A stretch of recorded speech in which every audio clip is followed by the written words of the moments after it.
Hello and welcome to BBC London News with me, Riz Latif. First tonight, a special report. There are fears that a potentially lethal substance marketed as a miracle cure for serious illnesses will be targeted at vulnerable people in Surrey at a secret meeting tomorrow. A group known as the Genesis 2 Church is holding a seminar where it will discuss the use of miracle mineral solution, a liquid similar to industrial strength bleach. BBC London went undercover to buy the chemicals online and meet the man who sells them as a cure for everything from autism to AIDS. Here's Catherine Carpenter. Nice to meet you. Nice to meet you. Good, good. This man has come to King's Cross Station to mix us a chemical cocktail. A concoction he claims can rid people of debilitating conditions and life-threatening illnesses. It can purge cancer, yes. It can purge autism, it can purge arthritis, it can purge HIV. It cleans the body. Alzheimer's too. This is Leonardo Edwards, and this is what he sold us online. Potentially harmful ingredients to make up a chlorine dioxide solution. Those who claim it has health benefits call it miracle mineral solution. But to you and me, it's basically just bleach. Miracle Mineral Solution, or MMS, is widely promoted by this group, the non-religious so-called Genesis 2 Church of Health and Healing. Tomorrow night it's holding a controversial seminar in Farnham. Organisers say those paying to attend will be shown how to use MMS, although it won't be sold there. A self-styled church. The BBC has investigated the Genesis 2 Church before. In 2013, The One Show filmed another seminar. Our man Leonardo made an appearance. 2 years on, he seems to have developed a new focus: autism. Our undercover reporter tells Leonardo he's bought the chemicals kit to treat his nephew. 22.4% sodium chloride. And then here we have the activator, which is hydrochloric acid, 4%. He shows our reporter how to dilute the chemicals into a drink.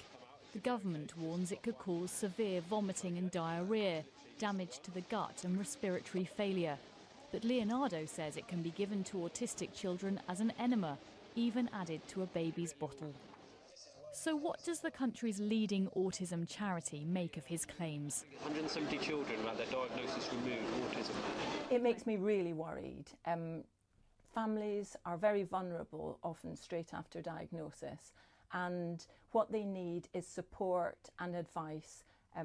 There is no evidence that this substance is helpful at all. There is a lot of evidence that it's very dangerous. More dangerous, perhaps, than anyone realises. We took the chemicals we bought to an independent lab for testing. We've just taken some of the liquid from the bottle and we put it into the flask here. Both are found to be around 50% more concentrated than their labels suggest. If you consume them directly, then yeah, they are very dangerous. Would you drink it? I wouldn't drink it, no.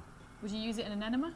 I wouldn't use it at all, no. Would you put it on your skin? Definitely not. In a baby's bottle? I think that would be the worst case scenario. I certainly wouldn't use it with babies. Leonardo tells our reporter not to advertise his use. Be discreet.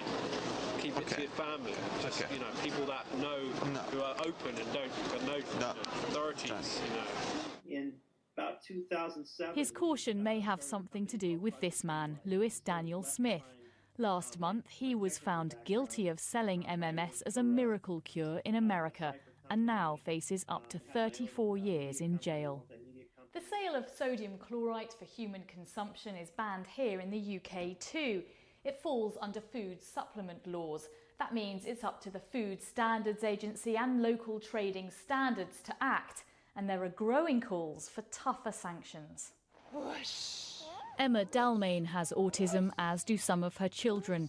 She's been campaigning to stop the use, promotion and sale of MMS.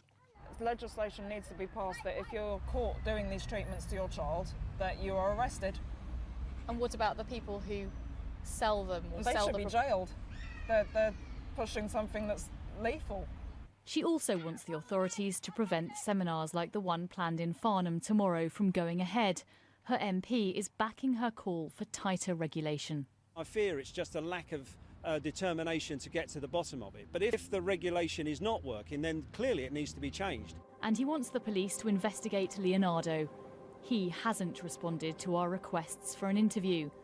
As for tomorrow's seminar, the organiser we spoke to told us she has never made any claims about autism and reiterated that although MMS will be discussed, it won't be sold at the event. The authorities say they will be keeping a watchful eye and have warned that MMS can kill and is anything but miraculous. And Catherine's with me now. Why is it so hard to clamp down on this? It feels like it should be quite straightforward, doesn't it? After all, the law is very clear. You simply cannot sell this stuff for human consumption. But as you heard there, this is treated as a food supplement and not a medicine. And that means it's up to trading standards to investigate its sale. And it's no secret, of course, that the efficiency of trading standards departments does vary from place to place, from council to council. And of course, those who promote this product are very careful indeed not to get caught out. You only have to look at how cautious Leonardo was with his language when he spoke to our undercover reporter. And what about this seminar tomorrow? Well, the location is being kept secret. Surrey Trading Standards have told us they think that's partly as a ploy to frustrate the regulators. They've issued a warning to anyone thinking of going that MMS is very dangerous indeed, and they say if you've got any of the products, you should throw them away straight away. Now, looking at the issue much more widely, the Eltham MP Clive Efford, who appeared in that report, did say he's going to raise an urgent question in the House, asking why the government hasn't done more to take action. OK. Catherine, thanks very much.